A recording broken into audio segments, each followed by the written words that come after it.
You're listening to the Ask Drone U podcast. You ask, we answer your drone questions. Whether you're here to turn your passion into profit or you simply fly for fun, we're a community of learners and teachers who aspire to achieve greatness. We are Drone U. Hey everyone, and welcome back to another edition of Ask Drone U. I'm officially back in the office and happy to be here, grateful to be here. Good to have you back. With the guy who is the glue to this business. But as always, my name is Paul. And my name is Rob. And yeah, super cool to be back in the saddle, if you will. It's a bit of a different saddle, but I'm kind of digging it. Yeah, we actually are doing this right now because we have got two very famous firefighters here shooting our new public safety course as we launch that through our props program. And for many of you who are not familiar with the props program, remember, Drone U is built to serve pilots, right? We're supposed to prop you up and give you everything that you need to know to start a successful business. Turn that passion into profit. So that way, when you hit a flying job and operation, you can do it with confidence, get in, get out, make your money, be efficient, and move on to the next fun project. But when it comes to props, it's all about building drone teams. And it's all about creating professional, reliable operators who practice safety. Yep, that's right. It's got a nice props. ring to it, doesn't it? It does. And I also like giving people props, you know what I mean? There you go. Yeah, dual meaning. It's probably got even more meanings than dual, but anyways, if you haven't checked it out, make sure to check that out, propsflightschool.com. But as many of you know, I have been away for about 2 months now handling family issues. As some of you know who follow me on Instagram, my father is not doing very well. I would actually argue both my parents are not doing very well. And had to go out east and take care of them. And I wanted to answer one quick question that we've been getting a lot. I know a lot of you have been kind of texting me on Instagram talking about that you've seen Haya doing a different news show. And I would say it was news to me after leaving and going to go take care of my family. I came back to this news and I'm not really sure much what else to say about it, Rob. Well, I think we'll just leave it at this. We were surprised. We were disappointed, but we also know that Haya's been going through some tough times, and we wish him the best, and we will all move forward. And as we move forward... That's what we do. That's exactly right. And as we move forward, just remember that your business is built on relationships, and sometimes, you want to assume the best out of everyone, but just don't forget, trust but verify, right? There's a lot of different ways to do that. And as many of you know, we've been talking about that on the show for years. And just remember, trust but verify. It's just so important. The other thing too that I've been learning, Rob, is that we can't get too emotional or too sensitive because while we think and we feel good in the moment about it, it might not actually show well. Yeah, I mean, there have been some important people in my life that have made something very clear to me over the years that's really stuck with me, and that is don't have too high highs and too low lows. I'm guilty of that. Kind of like the top 3 or 4 real estate markets in America. They go like this, right? Yeah. Try to be more like this. Yeah. And I think you'll be better served throughout your life. Totally. And yes, but let's move on to another happy subject. There is a lot of good news going on. A lot of drone pilots are getting more work, myself included, actually. In fact, I'm really excited to announce that I'm kind of getting back into the surf industry. That's good for you. Well, it's my fuel, Rob. It's in order to be able to teach people from experience and do these challenging jobs that a lot of other people simply don't do, it provides me an avenue to help other people and learn these problems that I've learned in these nuanced environments. And and when we can teach from multiple environments, it really provides a superior advantage to all the other quote unquote trainers in the industry, because when we can train from all these different environments that showcase different problems, we can teach you about those instead of you learning them on the fly and potentially having some disastrous effects. But Indeed. Everyone has their fuel. And so there's a lot of good news, like I said. And more good news is we are excited, as many of you know, to be getting back into in-person trainings. You know, we kind of announced this before I left, but we've got one coming up in July. And for all of you wondering, we're going to be adding a lot more trainings beyond July. And we're also going to be trying something new. So stay tuned, because we have a new style of training coming up. This is something that all of you actually have been asking for a very long time, an experience style training. So it's not just a flight training, but it's also kind of job-based training. And we're going to launch those. We're going to do some in Texas this summer. We're really excited to do this. I think it provides some great hands-on experience for all of you. And stay tuned. But before we do any more shameless plugs here, let's get right into the question, which is going to be brought up by all those shameless sponsored by all those shameless plugs that we just did, including this one. If you want to take advantage of our semester style mapping bootcamp, so instead of the mapping bootcamp over 3 days, you know, we do it in the evenings from 4 to 6:30 Mountain Time.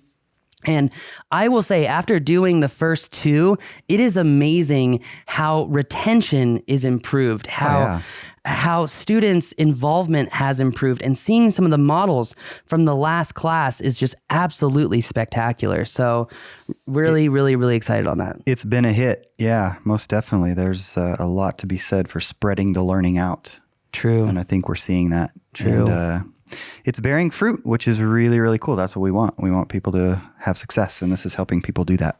So if you want to sign up for the drone mapping and modeling bootcamp, that's our semester style class, just go to thedroneu.com and go to events that are coming up, and you can sign up for that class. We did just send out an email to everyone who is subscribed to our newsletter, so check it out. I was recently involved in a search and rescue operation for a lost dog. The method I was using was trying to find the last reported location of the dog and then just flying around the area. The dog, of course, was mobile and all over the place, and I was wondering if there's any suggested method that you would recommend for finding a mobile target. Thanks, Karl. Appreciate the question. So one thing that Karl doesn't mention is, did they find the dog? So I'm just going to assume that they did, because I want to assume the positive. But anyways. Well, it's good to know that we've got an optimist on the team. I would say, based off of the sound, this tone of voice, it didn't sound very positive. But this brings up a very important... I'm writing my own ending, but carry on. No, it brings up an important point, which is if you're a drone pilot and you think search and rescue is cool, you probably shouldn't do it if you can't handle the fact that you don't find someone. And if you've got to be able to speak to the team and say, look, I was unable to help, et cetera, et cetera. And you got to be able to swallow that tough pill, you know? True. Because sometimes there's a problem where people just want to get involved with search and rescue. They're so giddy and excited about it. They want to help, but they've never really faced the hard truth of, what if they don't help? And I have to say, there's a lot of drone pilots that I've seen out there that are getting involved in search and rescue. They're not really educated on it. And it makes you wonder, the time sometimes that they waste, could that time have been used in a better fashion? Yeah. I guess we'll never know. It's probably good that we don't. Yeah, and these are all folks that mean well. I mean, I think for the most part, they are just trying to help, right? But they are just trying to help. And so this is a question. I don't want to get your demeanor down to the ground here, Rob, but no, this is I'm good. Excuse me. This is one particular question I was really excited about personally, because as many of you know, we do have a search and rescue class. To be clear, it does not cover thermal yet. We're going to be adding to that search and rescue class to include the thermal aspect of it. I mean, we have thermal principles in there, but not really thermal flights and whatnot. The search and rescue class really focuses on systematic methods of image capture and then utilizing different softwares to essentially autonomously scan those images to find particular individuals, subjects, animals, etc. But the reason that I think we decided to take on this question is because part of the search and rescue class is talking to exactly what this caller asked. And by the way, thank you very much for your question. Be sure to go to askdroneyou.com if any of you have a question. But when it comes to the last known position, this is actually a part of the sequence of the class that PJ taught, by the way. And a lot of what PJ taught was really kind of utilizing books and methodologies from people who have been doing this for a very long time. It's just kind of taking that information and going a little bit further. And there are, I would say, 4 specific acquisition methods that can be utilized when looking at the last known position of a particular subject. We have the ever-expanding circle. There's a name for that. I just can't remember the name at the moment.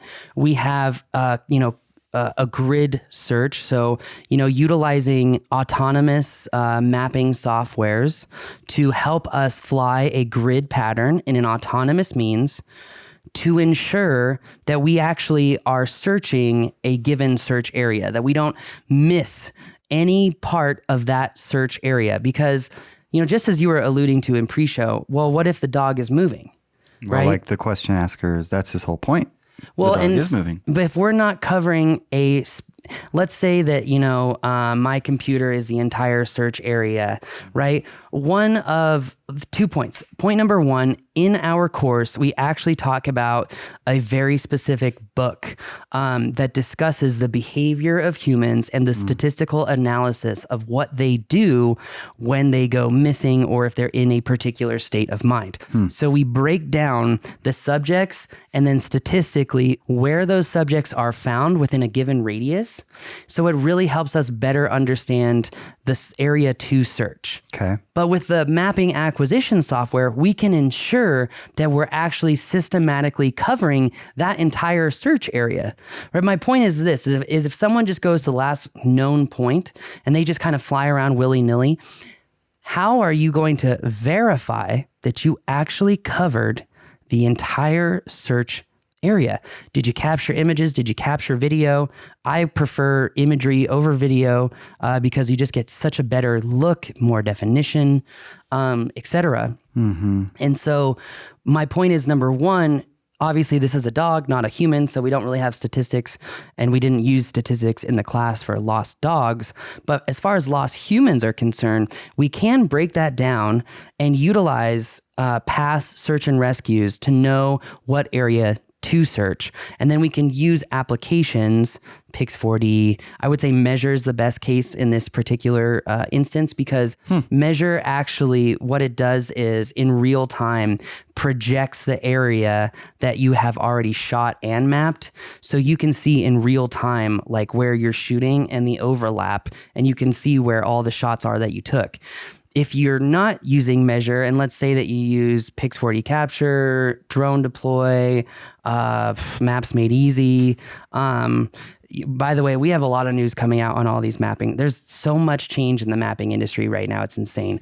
But the long story short is, no matter what app you use, if you're not able to see a projection of what you have mapped, what we teach in the search and rescue class is to use Pix4D React, because it's the only program that doesn't actually import photos to run a process to then give you an answer to where all the images are that you took, and to tell you, did you actually cover the entire search area?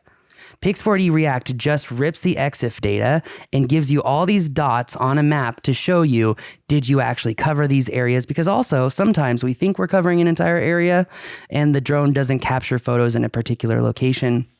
This is kind of a double verification, Rob. But in that particular case, it's giving you dots of where you've been and what you've flown over, but is it giving you the data to actually find what you're looking for?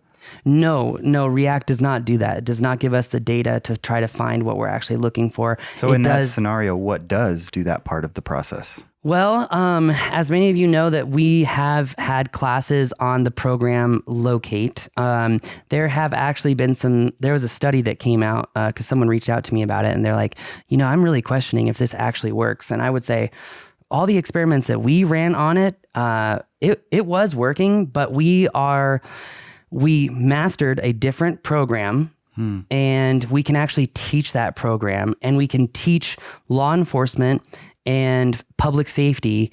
We can teach them how to teach the program, meaning we can actually help utilize machine learning to hone in on these results to get better and better and better and better results. So if we're seeing we're getting a lot of false positives and whatnot, we can actually teach the software to remove those false positives. And so here's what I'm saying. Locate, as many of you know, when we systematically capture a lot of photos in a given area, which, by the way, that would be my answer to his question, is he goes, I know the last known point, but how do I actually search? Well, step number one is you've got to know your search area location and how far a dog could travel in any given time, which is quite far. Yeah. So you might only be able to search a certain amount of space, but at least as long as you are continually flying and expanding that search area and you're doing it in a systematic means, right? The class goes over 4 different ways. I just gave you 2 ways, the autonomous grid and the ever expanding circle. Those are 2 different acquisition formats. And Litchi is the only program that does the ever expanding circle, by the way. It's really big in search and rescue. Sorry, go ahead. No. I'm just trying to figure out how are you going to find a dog that's moving. So just practically speaking, for example, would it work to use something like React to make sure you're covering everything, but you've got a live feed and a big screen and you've got like three or 2 or 4, however many people looking at the screen while you're flying over with live video feed and they're looking for the dog? Could you do, how are you going to actually do the search for a moving dog? So, honestly, once again, what I would do and what's taught in the class, I think, are 2 different things. So to be clear, what's taught in the class is in a given scenario. PJ, I think, did teach that if you have a team big enough where you can have a screen plugged into your remote so that people can review the mission in real time before we actually run those photos to do an autonomous search, that is taught in the course, right? And we also know that the human eye was made to pick up motion, right? Yeah. So if we have someone staring at that screen, chances are they might be able to pick up motion. My point was the autonomous mission ensures that we actually covered a specific area. But to your question, excuse me, you could probably do, video from above and look for motion. But that said, that doesn't solve our problem of ensuring that we actually searched an entire given area, which I think is a very common problem that oftentimes drones are just thrown up. My next thing is, what do you think the dog is going to be if the dog ran away or it got off the leash? Where do you think it's going to go? Depends. Water, food. But like if there's a rabbit, it's going to go pew, and it's going to chase the rabbit. It's going to be distracted by a lot of different things potentially. That is true. And those are unknown unknowns, right? Yeah. What we can do is try to solve for as many knowns as possible, right? Ensuring that we've got a strategic search area. We're covering the entire search area. If we really want to be comprehensive, having someone watching the live feed while we're mapping, I definitely think is a brilliant means of going. I don't think every team has that equipment and manpower. And just knowledge of how to set that up quickly, especially. Yeah. And yes. That goes back to what we talked about at the very beginning of this show, is that here at Drone U, we teach you how to be efficient, knowledgeable, build routines and habits so you can go out and nail jobs the first time, Right. Absolutely. So one thing that we haven't talked much about is the option of using thermal and how effective that could be in this situation. I think that would probably be a lot more effective. So if you marry thermal with people watching the feed and they're now looking for movement and a color, now you might be golden. But it seems like to really be effective, you might need something like that. And I honestly would argue that in this particular case, I would probably fly a thermal drone first before I threw up a mapping drone to search the photos, because we have seen so much success with thermal. And just because it does provide in very specific cases, by the way, not in every case, but it does provide a means of finding the needle in the haystack, right? Of seeing the heat signature from an animal or a human over the ambient environment. It's just that as we approach summer, as it gets hotter, the deviation of temperature between the human and the ground is going to be getting slimmer and slimmer and slimmer.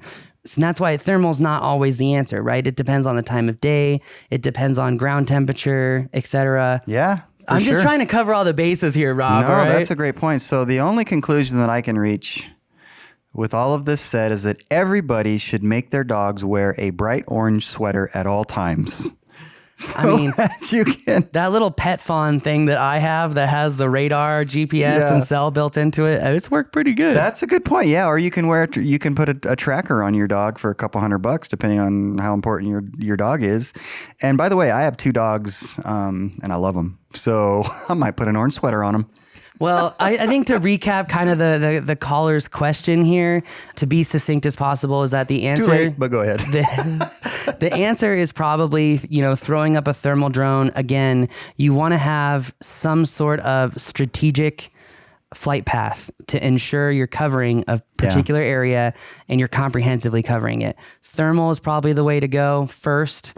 If I could have my way, I would have 2 pilots, 1 flying thermal, someone else watching the screen, the second drone doing a mapping mission, because time is of the essence, as many of you know. True. And also that's something that we talk about in the search and rescue class. Of course, yeah. We have to. Critical. Yeah. But anyway, okay, so Rob's done. We're moving on. If you want to check out the search and rescue... I'm not done. Well, you want to make sure that we succinctly answer the show as best as possible, right? And provide the best recap. That's true. So do you. This is true. But that said, if you want to check out our search and rescue class, we actually have a deal on the website for law enforcement and public safety. If you purchase a search and rescue landing pad, you can get the course for free. The course is also available to members. It's another reason why you want to be a Drone U member. Anyway, that's going to do it for us today. My name is Paul. I'm Rob. This is Ask Drone U.